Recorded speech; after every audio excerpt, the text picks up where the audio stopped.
నమస్తే, welcome to Sakshi sports. నేను మీ కృష్ణబాల. ప్రస్తుత సీజన్లో బ్యాటర్ల ఆధిపత్యం స్పష్టంగా కనిపిస్తోంది.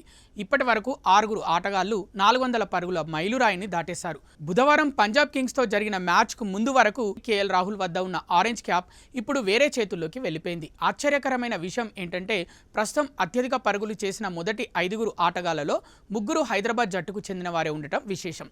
పంజాబ్ కింగ్స్తో జరిగిన మ్యాచ్లో అభిషేక్ శర్మ విధ్వంసకర ఇన్నింగ్స్ ఆడాడు.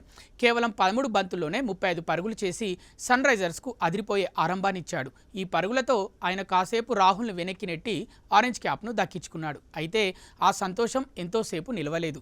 అదే జట్టుకు చెందిన హెన్రిచ్ క్లాసెన్ మైదానంలోకి దిగి తన బ్యాట్తో జుగల్బందీ చేశాడు.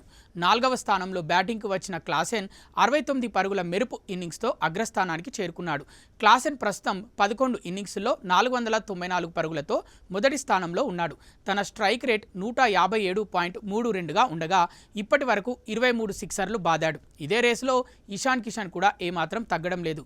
ఇతను కూడా 11 ఇన్నింగ్స్లో 409 పరుగులు చేసి 4వ స్థానంలో కొనసాగుతున్నాడు. ఒకే జట్టులోని 3 ఆటగాళ్ల మధ్య ఈ విధంగా ఆరెంజ్ క్యాప్ కోసం పోటీ పడటం ఐపీఎల్ చరిత్రలో అరుదైన విషయమని విశ్లేషకులు భావిస్తున్నారు. ఇక 445 రన్స్తో కేఎల్ రాహుల్ 3, చిచ్చర పిడుగు వైభవ్ సూర్యవంశీ 404 పరుగులతో 5వ స్థానంలో ఉన్నారు.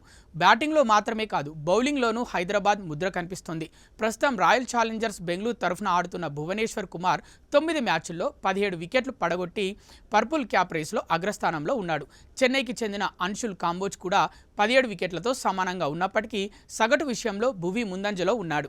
Gujarat Titans bowler Kagiso Rabada 16 వికెట్లతో 3వ స్థానంలో కొనసాగుతున్నాడు.